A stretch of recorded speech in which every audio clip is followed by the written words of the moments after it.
Aujourd'hui, je vais vous raconter l'histoire du roi Rouvanskad et de la princesse Scheheristani.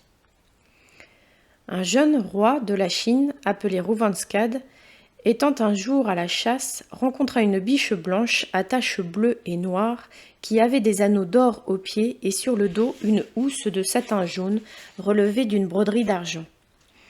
À la vue d'une si belle proie, le prince, enflammé du désir de s'en rendre maître, courut sur elle à toute bride, mais la biche, trompant sa poursuite, s'enfuit avec tant de vitesse et de légèreté que bientôt il ne vit pas même la poussière qu'elle élevait en courant. Il ne perdit pas sans chagrin l'espérance de la joindre, et il en était tout mortifié lorsqu'elle s'offrit à ses yeux pour la seconde fois. Il l'aperçut auprès d'une fontaine où, couchée sur le gazon, elle semblait se délasser de la course qu'elle venait de faire. Il pousse encore son cheval, mais il fait de vains efforts pour la prendre. La biche, le voyant approcher, se lève légèrement, fait 2 ou 3 bonds et s'élance dans l'eau de manière qu'elle ne paraît plus.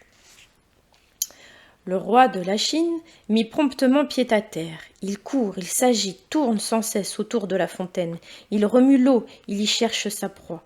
Il n'en découvre aucune trace, il demeure fort étonné de cette aventure. Son vizir et les autres personnes de sa suite n'en furent pas moins surpris. Le roi, après avoir fait là-dessus bien des réflexions, dit qu'il ne pouvait se persuader que cette biche fût en effet une bête sauvage, et que c'était plutôt une nymphe qui, sous cette forme, prenait plaisir à se jouer des chasseurs.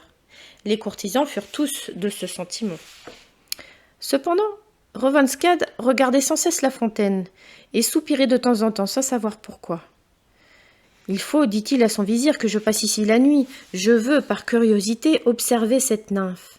J'ai un secret pressentiment que je la verrai sortir de l'eau. » Après avoir pris cette résolution, il renvoya tout son monde à la réserve du vizir. Ils s'assirent tous deux sur l'herbe et continuèrent à s'entretenir de la biche blanche jusqu'à la nuit. Alors le roi, fatigué de la chasse, voulut prendre un peu de repos. « Muezzin, dit-il à son vizir, je ne puis me défendre du sommeil. Veille pendant que je dormirai.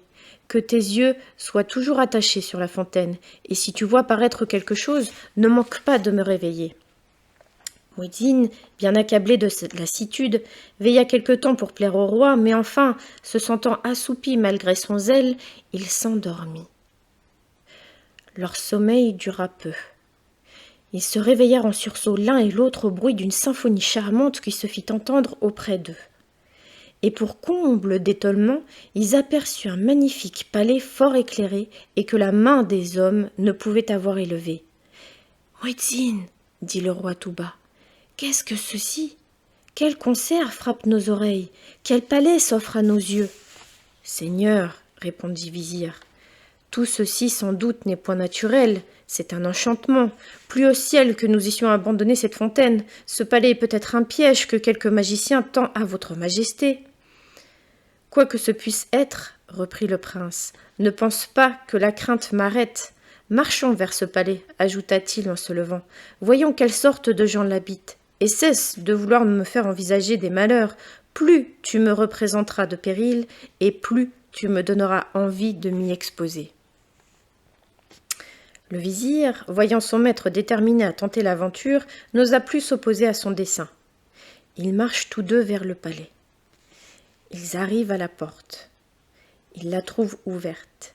Ils entrent dans une grande cour, et de là dans une salle pavée de porcelaine de Chine, ornée de sofas et de tapisseries de brocart d'or et parfumée des plus agréables odeurs. Ils traversèrent cette salle où il n'y avait personne et passèrent dans une autre où ils virent sur un trône d'or une jeune dame toute couverte de pierreries et dont l'extrême beauté les surprit. Elle paraissait écouter avec beaucoup d'attention 50 ou 60 demoiselles dont les unes chantaient et les autres jouaient du luth. Elles avaient toutes des habits de taffetas couleur de rose parsemés de perles, et elles se tenaient debout devant le trône. Rouvanskad ne pouvait entendre de plus belles voix ni des sons plus touchants, mais il fit peu d'attention. La dame qui était sur le trône l'occupa tout entier. Quand les demoiselles aperçurent ce prince, elles cessèrent de chanter.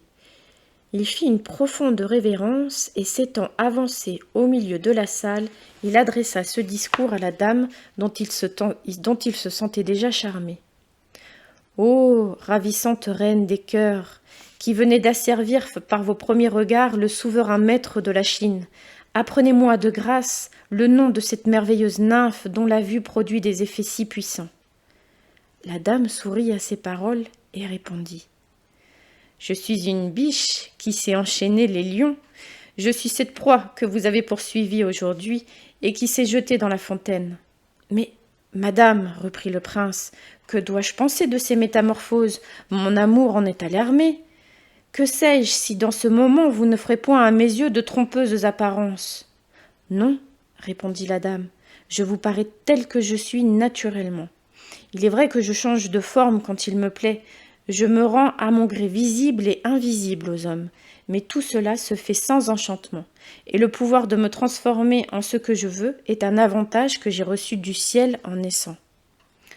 À ces mots, la dame descendit de son trône, s'approcha du roi, le prit par la main, et le mena dans une chambre où il y avait une table couverte de viande délicate. Elle le fit asseoir et se mit entre lui et Muezzin, qui, de tout ce qu'il voyait, n'augurait rien de bon pour son maître, s'attendait à quelques tristes événements. Pour le jeune roi, il était enchanté de la dame. Aucune réflexion ne troublait le plaisir qu'il prenait à la regarder. Il voulut la servir, mais elle lui dit « Mangez tous deux. Pour nous, l'odeur des parfums ou celle des viandes nous sert de nourriture. » Aussitôt que le prince et son vizir eurent mangé, deux demoiselles leur présentèrent à chacun une coupe d'agate remplie d'un vin de couleur pourpre. Ils burent et ces mêmes demoiselles avaient soin de tenir toujours les coupes pleines. On apporta aussi du vin à la dame, mais elle n'en but pas une goutte, elle se contentait de le sentir, et la seule odeur faisait sur elle autant d'effet que la liqueur même sur Ruvenskat. Ils commencèrent à s'échauffer. Le roi dit à la dame 1000 choses passionnées, et la dame, se laissant attendrir, lui parla dans ces termes. « Prince, quoique vous soyez d'une espèce inférieure à la mienne, je n'ai pu m'empêcher de vous aimer, et pour vous apprendre de quel prix est la conquête que vous avez faite, je ne veux pas que vous ignoriez plus longtemps qui je suis. On voit dans la mer une île appelée Scheheristan. Elle est habitée par des génies, dont le roi se nomme Menoucher. Je suis fille unique de ce prince et Scheheristani est mon nom. Il y a 3 mois que j'ai quitté la cour de mon père et que, curieuse de voir tous les différents pays où vivent les enfants d'Adam, je me plais à voyager. J'ai parcouru tout le monde et j'étais prête à m'en retourner à Scheheristan lorsqu'en traversant aujourd'hui vos états, je vous ai vu à la chasse. Je me suis arrêtée pour vous regarder. Mes sens se sont troublés tout à coup et je ne vous ai pas perdu de vue. Que je suis tombée dans une profonde rêverie. Il m'est échappé quelques soupirs et, sentant que malgré moi j'étais occupée de vous, j'en ai rougi. Est-il possible, disais-je, qu'un homme cause le trouble qui m'agite? Un enfant d'Adam triomphera-t-il de ma fierté? J'ai eu honte de ma faiblesse et j'ai voulu promptement m'éloigner de vous. Mais, arrêté comme le pouvoir d'un charme, je n'en ai pas eu la force. Alors, cédant aux tendres mouvements qui retenaient mes pas, je n'ai plus songé qu'à chercher les moyens de vous plaire. J'ai pris la forme d'une biche blanche et je me suis présentée devant vous pour vous attirer. Vous m'avez poursuivi et après que je me suis jetée dans la fontaine, vous ne sauriez croire avec quel plaisir je vous ai vu fatiguer l'eau pour me trouver. Je me suis applaudie de votre inquiétude et j'en ai conçu un heureux présage. Attentive à tous vos discours, j'ai été ravie d'entendre que vous vouliez passer la nuit auprès de la fontaine et pendant que vous dormiez, j'ai fait bâtir ce palais pour vous recevoir. Les génies qui me servent l'ont construit en un moment. Scheheristani allait continuer lorsqu'il entra une demoiselle qui paraissait fort affligée. La princesse, lisant sur son visage le malheur qu'elle venait lui annoncer, fit un grand cri. Ensuite, elle se frappa le visage et se mit à pleurer amèrement. Quel spectacle pour le roi de la Chine!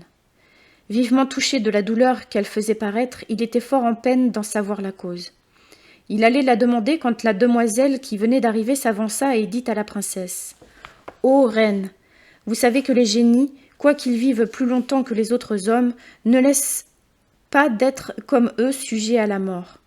Vous avez perdu le roi votre père, il vient de passer de la vie périssable à la vie éternelle.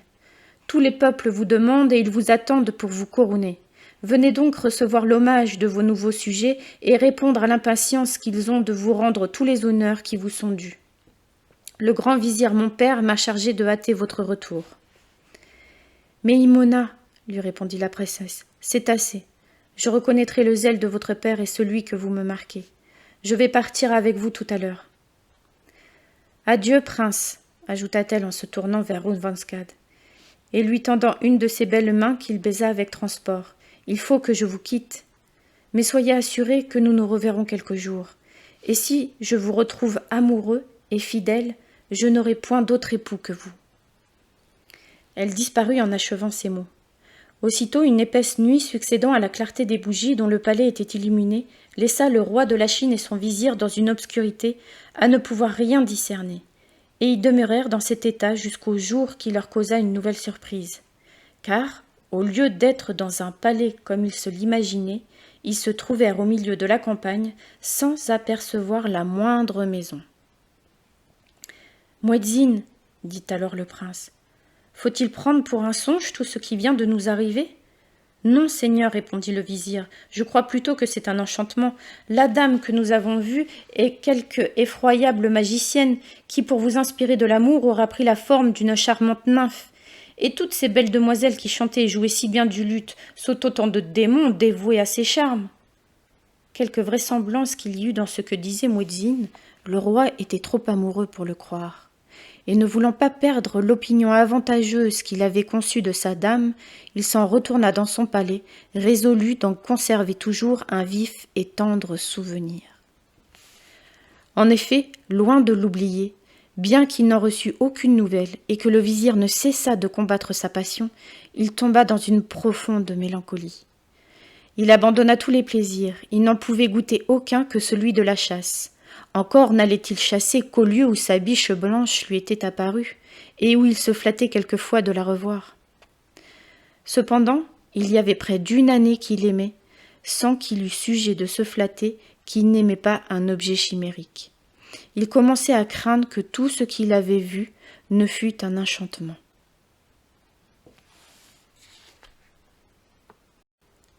Retrouvez la suite de cet épisode lors du prochain podcast.